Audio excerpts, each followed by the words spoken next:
ஒரு பேங்க் கதவை உடைச்சு உள்ள போய் திருடி இருக்கான். ஆனா அவன் அதோட நிறுத்தல, கண்டிப்பா திருடுவான்.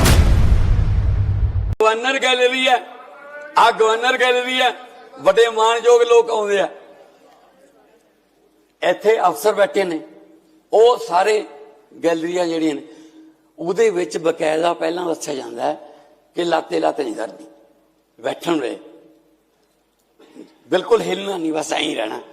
ਤੇ ਸਰ ਇੱਥੇ ਇੱਥੇ ਇੱਥੇ ਤੇ ਉਹਨਾਂ ਨੂੰ ਕਿਹਾ ਗਿਆ ਤਾਂ ਉਹਨਾਂ ਨੇ ਠੀਕ ਕਰ ਲਈ। பஞ்சாபில் முதல்வர் பகவந்த் மான் தலைமையில் ஆம் ஆத்மி ஆட்சி நடக்கிறது. இங்கு தொழிலாளர் தினத்தையொட்டி சட்டசபை சிறப்பு கூட்டத்தொடர் நேற்று நடந்தது. அப்போது எதிர்க்கட்சி எம்எல்ஏக்கள் பகவந்த் மான் மது குடித்துவிட்டு சபைக்கு வந்திருப்பதாக குற்றம் சாட்டினர். காங்கிரஸ் எதிர்க்கட்சித் தலைவர் பிரதாப் சிங் பஜ்வா இந்த விவகாரத்தை கையில் எடுத்தார். உண்மையை நிலைநாட்ட அனைத்து எம்எல்ஏக்களுக்கும் ஆல்கஹால் மீட்டர் பரிசோதனை நடத்த வேண்டும் என வலியுறுத்தினார். சபையில் பரபரப்பு வெடித்தது. உடனடி மது பரிசோதனை என்ற கோரிக்கையை ஆம் ஆத்மி எம்எல்ஏக்கள் தீவிரமாக எதிர்த்தனர். சபாநாயகரும் இதற்கு மறுப்பு தெரிவித்ததால் அமளியில் ஈடுபட்டு எதிர்க்கட்சி எம்எல்ஏக்கள் வெளிநடப்பு செய்தனர்.